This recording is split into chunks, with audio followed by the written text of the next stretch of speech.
Magical realism is one of my favorite genres, especially when it's written as a form of critique. That is exactly what we get in this novella, Women Without Men.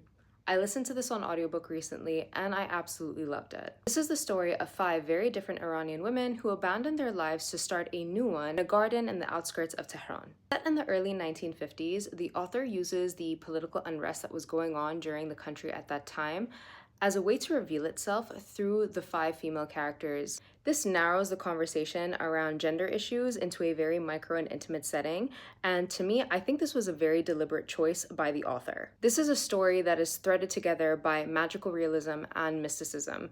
You're reading a story about a woman who turns into a tree and another woman who is revived from the dead. But in that same breath, you're also confronted with very profound arguments that the story is presenting to you, confronting topics such as patriarchy, power, freedom, and sexuality. Steps that these women take towards freedom and towards agency isn't something that happens in a way that is very bold and very audacious. As a matter of fact, to me, the way I saw it as I was reading it is see the sprouts of that actually happening after each woman suffer from aspects of control that is already around them. Imagery and the symbolism of that imagery to me is so incredibly beautiful as well, because it offers itself up as an alternate reality for these women to enjoy away from social expectations of their culture and of their society and what that culture and society demands of them.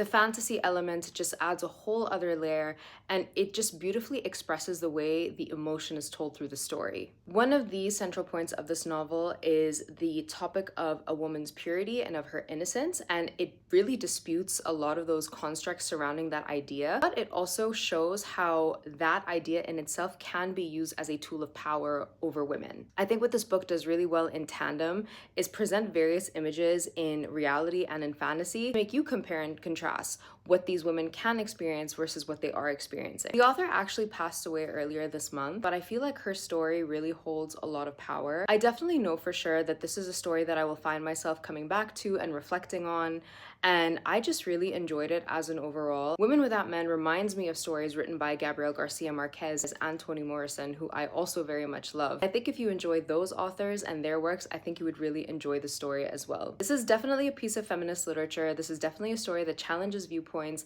and I think if you're interested in all those aspects in the author, in the subject of magic realism as a form of critique, I think you'll really enjoy this work as well.